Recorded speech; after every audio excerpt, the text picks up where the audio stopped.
Sanayideki yeni günümüze direkt jantçıdan başlıyoruz. Hacı Usta'dayız. Ufaktan hazırlıklarına başlamış jantların. Şimdi yakından gösteriyorum size. İlk başta E39 M5'lerim ve 18 inç 46 inçlerde olan Chrome Shadow rengini yapalım diyordum ama sonra bir arkadaşım beni uyardı sağ olsun. Ya bunlar Chrome Shadow zannediliyor ama aslında değil. Sonra düşününce arabayı çok eski aldığım zamanki rengini düşünüyorum. Hakikaten aslında Chrome Shadow değil, bildiğimiz griydi. Ama çok da bildiğimiz gri de değil. Hyper Silver diye bir renk, 026 kodlu. Onu uygulayacağız.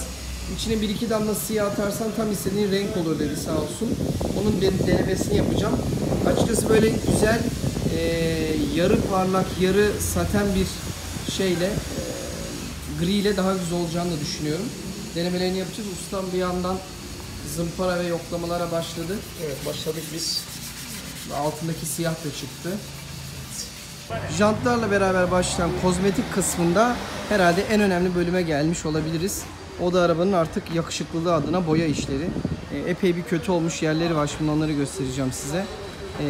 Öncelikle CSL'e özel şu arka bagaj kapağı. Şurada bir çiziklerimiz var. Çok kamerada yakalanmıyor.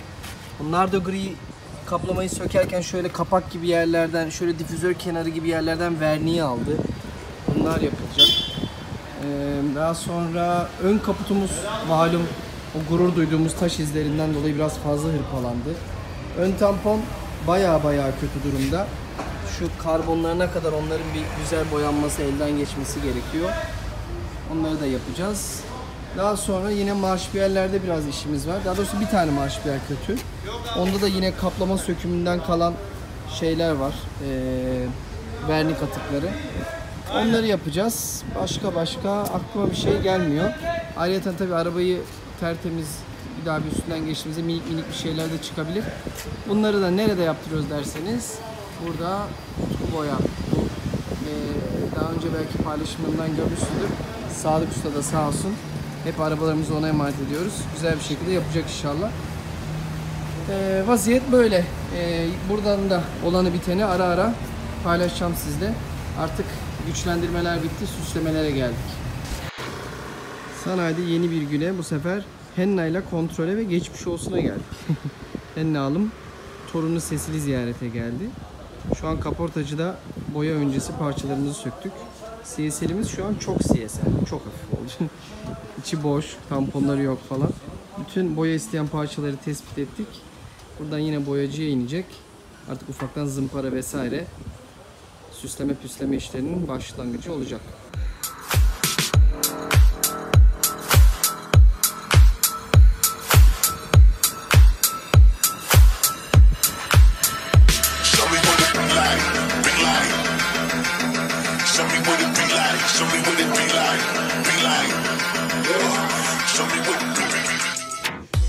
Kaportadan yine günlük durağımız jantçımıza geldik, Hacı Usta'ya. Hazırlıklar devam ediyor. Şu daha önce şikayet ettiğim yazıların kaybolması vardı. Önceki boyalar kötü olduğu için kabarmıştı, böyle netliği gitmişti. Onları güzelce zımparayla kazıdı. Tek tek tane harfler, rakamlar gözükür hale geldi. Bu da orijinal durmasında önemli bir etken. Yarın zımpara bitiyor. Artık astar atılır. Sonra da güzel Hyper Silver rengimizi üstüne atacağız inşallah. Yeni bir günden merhaba. Değişik bir yerdeyim bu sefer. Neredeyim? Detailbox.com.tr Görkem'in mekanındayız. Maçka Residence'ın altında. Niye buralara geldim diyeceksiniz. Karbonlarımız biliyorsunuz kapı içlerini dağıtmıştık. Tek tek dışarıda rahat yapalım diye. Şimdi o karbonları elden geçirmek için burada güzel tek tek her bir kapı döşemesi önümüze aldık. Çiziklerini, küçük harelerini falan hepsini burada halledeceğiz. Evet, orta konsolumuz, daha buna henüz başlamadık. Sol şoför kapısıyla başladık. Herhalde en perişanı buydu. Baya bir harelerin bir kısmını aldı zaten ben gelene kadar. Bu epey bir kötüydü. Daha önceki görüntülerden de görmüşsünüzdür. Şimdi o küçücük böyle deli icadı küçük aletleriyle girip oradaki minik her şeyi toparlıyor. Biz normal değiliz, adam da normal değil. Tarz bu. Ama şu ana kadar bile netice çok başarılı.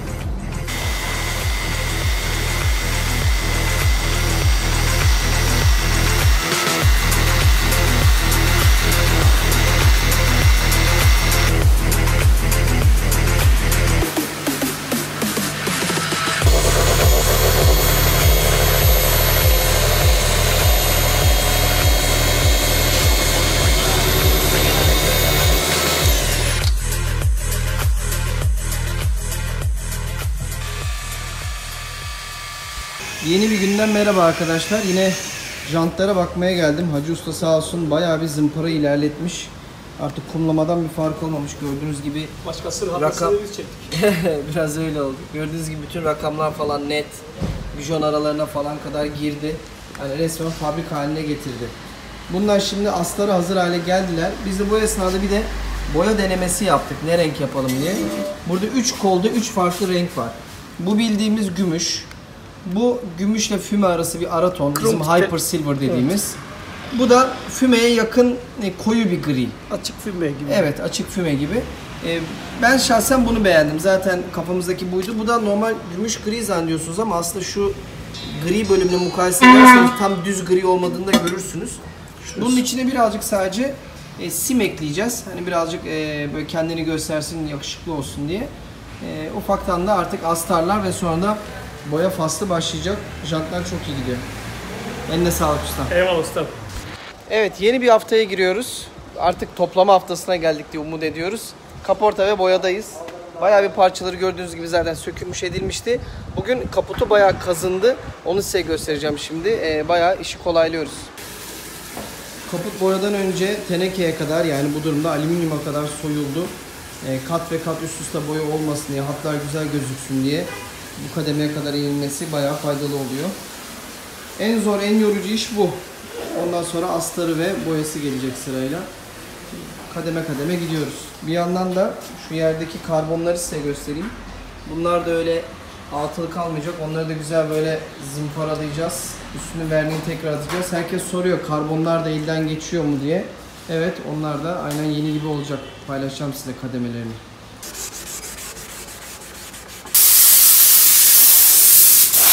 Evet, sanayideki yeni durağımızda Tanzer cam film.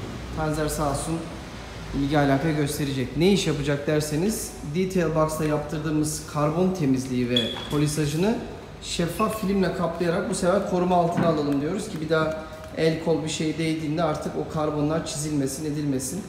Bu da bayağı aracın dışına uygulanan koruyucu film. Tanzer Usta da sağ olsun. Bak. Ayna ya, ayna. Tara, saçı tara. Bende saç yok ama. Olsun, sakala şekil veririz. Güzel oldu baba. Ve parlaklığı da artıyor bunda. Sadece koruma da değil. Çok başarılı.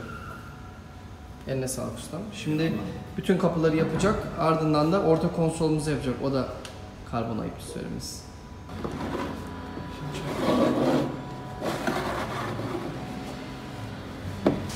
Evet, bir gün daha geçti. Yine geldik. Kaporta boyayı artık çamurluk, sıra çamurluğa geldi kaputtan sonra. Ustamız sağ olsun güzel yoklamalarını çekiyor, zımparasını yapıyor. Bir yandan az önce paylaştığım karbonlarımız arkalarda bayağı bir elden geçti. Oranın da epey bir küçük ufak sıkıntıları varmış. Ön tamponumuz bir yandan burada hazır bir şekilde bekliyor boyayı. Arka tampon burada bekliyor. Sen ne bekliyorsun peki? Arabayı mı bekliyorsun? Evet. Genel olarak her şey güzel gidiyor. Sen ne kadar işin var senin? Sıra artık boyada.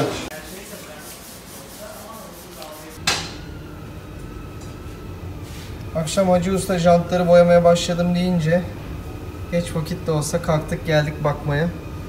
Şu an galiba son katları atılıyor. O gördüğüm kadarıyla da bayağı istediğimiz rengi tutturuyoruz. İşte size bir titizlik örneği. Kurşunları bile aynı renge boyuyoruz. İçinde sırıtmasın diye. Sevdiğimiz deli iş hareketler.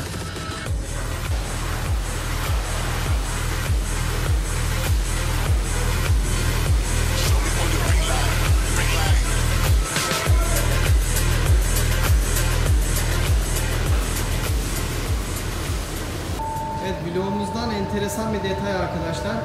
Bu sefer gece vakti bir görüntü veriyorum size çünkü Utku boyadayım ve Sadık Usta işi yetiştirmek için sağ olsun gece saat 10'a kadar çalıştı ve arabanın ayrı parçalarını boyadı. Kaporta zaten sabahtan boyanmıştı, onu kaçırdım, çekemedim. Ama şu karbonların falan detayını bir görmenizi isterdim canlı. Fırına giremiyorum maalesef. Üzerimde parfüm var, hem de kuruyorlar zaten. Ama renk şimdiden çok güzel kendini gösterdi. Şu Diğer karbonları da görebilirsiniz. Aynalar falan hepsi 10 numara oldu.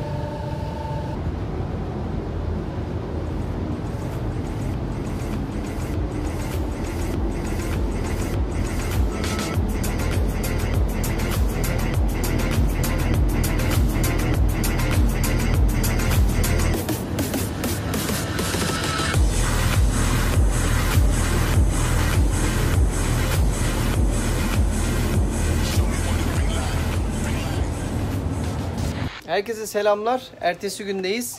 Bekar oto döşemeye geri döndüm. Çünkü soft kaplamadan koltuklarımız, en azından ön koltuklarımız geldi.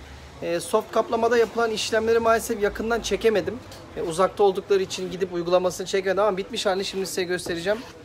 Çok iyi. Yani ilk olarak ön koltuklar geldi. Eski halini hatırlıyor musunuz bilmiyorum ama birinci bölüm videomuzdan görebilirsiniz. Şu an bildiğiniz fabrika kondisyonundan ne renk olarak, ne doku olarak, hissiyat olarak hiçbir farkı yok. Bildiğiniz 2004 yılına geri döndük.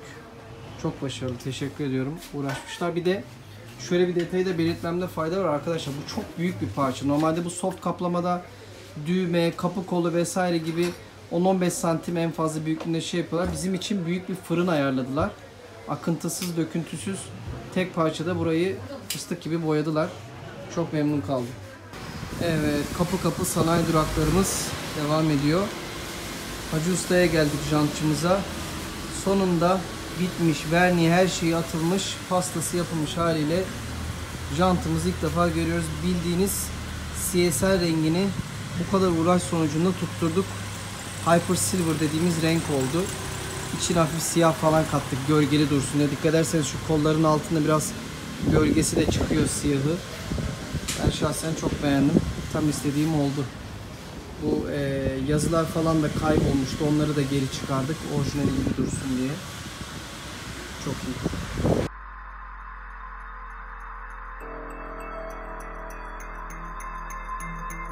Show me what it be like. Be like. Show me what it be like. Show me what it be like. Be like. Dayanamadım, bir güneşte de bakayım dedim. Gerçekten simler falan burada daha bir belli oluyor. Görebiliyor musunuz bilmiyorum. Çok iyi oldu renk. Süper. Evet, dün geç saatte boya işleri bittikten sonra erkenden kaportacımıza döndük. Tamponlarımız takıldı. Gerçekten de bir arabaya benzeni yeniden. Şu karbonları da yakından size göstermek isterim. Fabrikadan çıktı ilk günkü gibi. Bu kadar uğraşa değdi gibi gözüküyor. Yandan geçiyorum.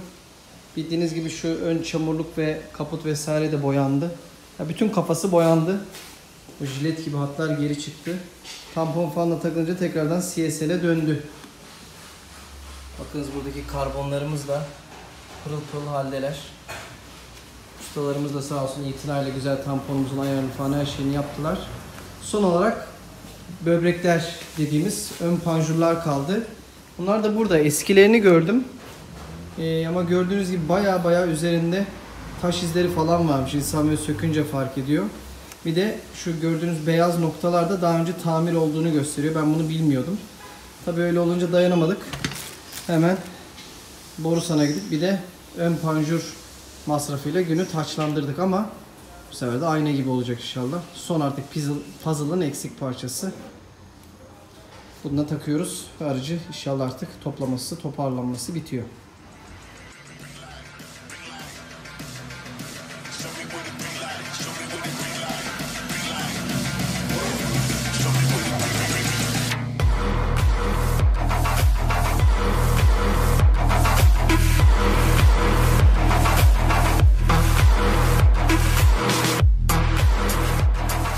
Evet, restorasyondan sona yaklaşıyoruz desek herhalde bugün abartmış olmayız arkadaşlar. Bekar oto döşemeye geldim. Artık soft kaplamadan arkalar geldi. Araba boyadan geldi gördüğünüz gibi. Boya hakikaten kusursuz olmuş. Sadık Usta'ya da Utku Boya'ya teşekkür ediyorum buradan ayrıca. Bu sefer Bridget'la onu görmeye geldim. Bridget ile Cecil yan yana. Baba oğul. Geçen dede torun yapmıştık kaportacıda. Şimdi içeride size koltukları göstereyim montaj öncesi. Ufaktan geçiyorum. Artık bugün inşallah şu arabanın şantiye hali de toparlanacak. Güzel bir 8 var burada.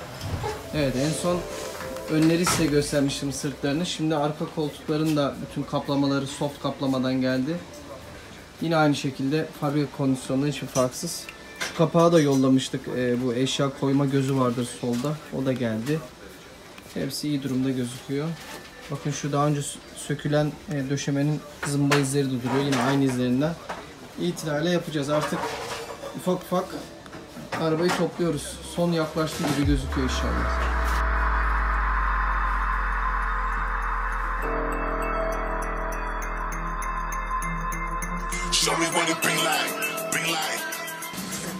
Evet, bu arada arka koltukların sırtını şöyle bir masaya yatırdık. Ben bunlar sökülürken burada değil görmemiştim. Çok enteresan bir malzeme çıktı. Bu nedir tam çözemedim. Yani karbon fiber diye isim var. Ama geniş örgülü. Değişik bir şey. Fiber değil, o kesin. Acaba ham karbon gibi bir şey mi? Böyle enteresan detaylarda çıkabiliyor araba toplarken. Güzel sürpriz oldu. Hemen çekmek istedim ben de. Evet, artık aracın içini de ufaktan takmaya başladık. Güzel şeffafla kaplanmış karbonlarımız yerine geçiyor. Tamam usta, kolay gelsin. Bu kapı kaldı, bunu da yapacağız. Değil mi? Ben yapacağım. Sen tut ucundan gel. Gel şuradan. Dur bir saniye. Hop şöyle gel sen Bora. Tamam. Sen oradan tut, ben şu soketleri takayım şu anda. Tamam. Çok faydalı oluyorsun. Aferin.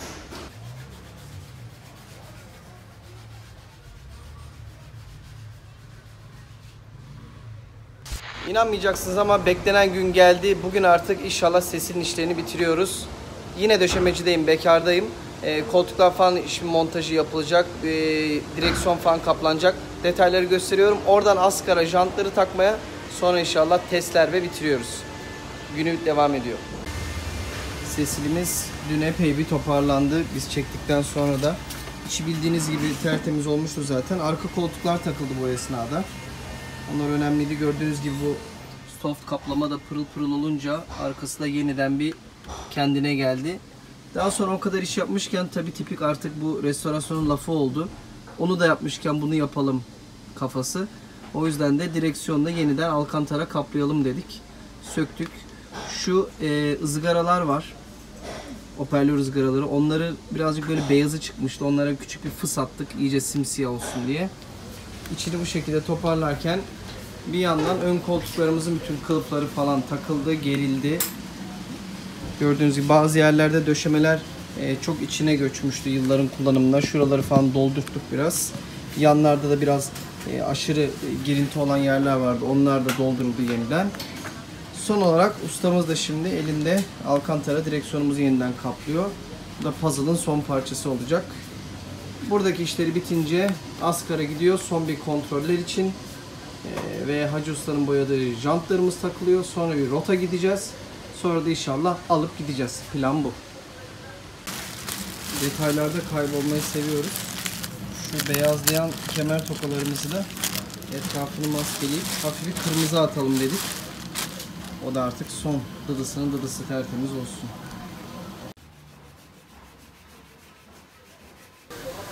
Evet, ön koltuklarımızda takıldı ve yeniden bir CSL'imiz oldu arkadaşlar. Özlemişiz tam düzgün halini. Demin gördüğünüz şu kemerler bile kırmızıya boyandı. Şimdi birazdan direksiyonumuz bitti, onu takacağız. Sonra artık jantlar vesaire vesaire. Yoksa gözlerimiz doğru mu görüyor? CSL'imiz askara geldi. Artık son finişleri burada yapacağız inşallah. Koltuklarımız falan takıldı. Döşemeciden buraya ben getirdim. Özellikle bir çıtırtı pıtırtı ses testi yaptım. Ben bir şey duymadım. İnşallah her şey yolunda olacak. Tabi gelmişken bir yağına suyuna vesairesini de kontrol edeceğiz. Koltukları söküp taktığımız için tabi airbag ışıkları yanmış etmiş falan, onlar söndürülecek. Buradan inşallah tam takır alacağız. Takılmadan önce lastik halini de bir görelim istedim. Oh be. Pırıl pırıl. Son dokunuşumuz bu olacak inşallah.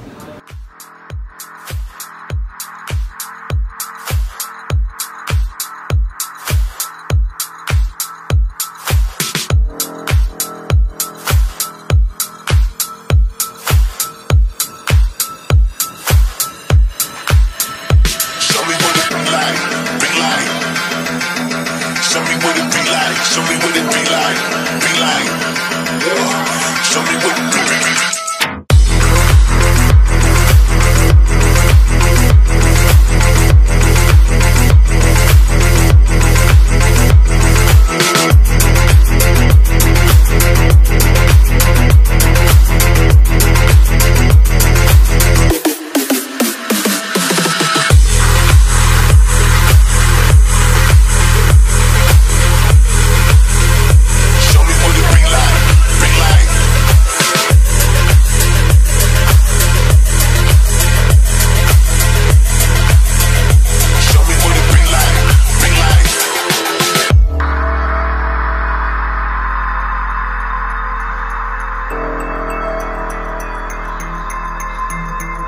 Show me what it be like, be like.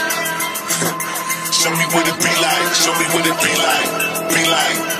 Yeah. Show me what it be like, be like.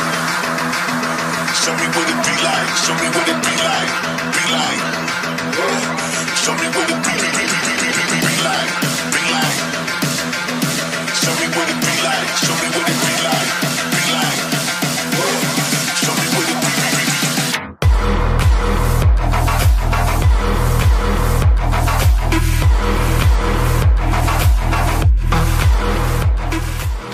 Ve huzurlarınızda Sesi.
Evet arkadaşlar, sizin de takip ettiğiniz gibi birinci bölümde bayağı bir işleri kolaylamıştık.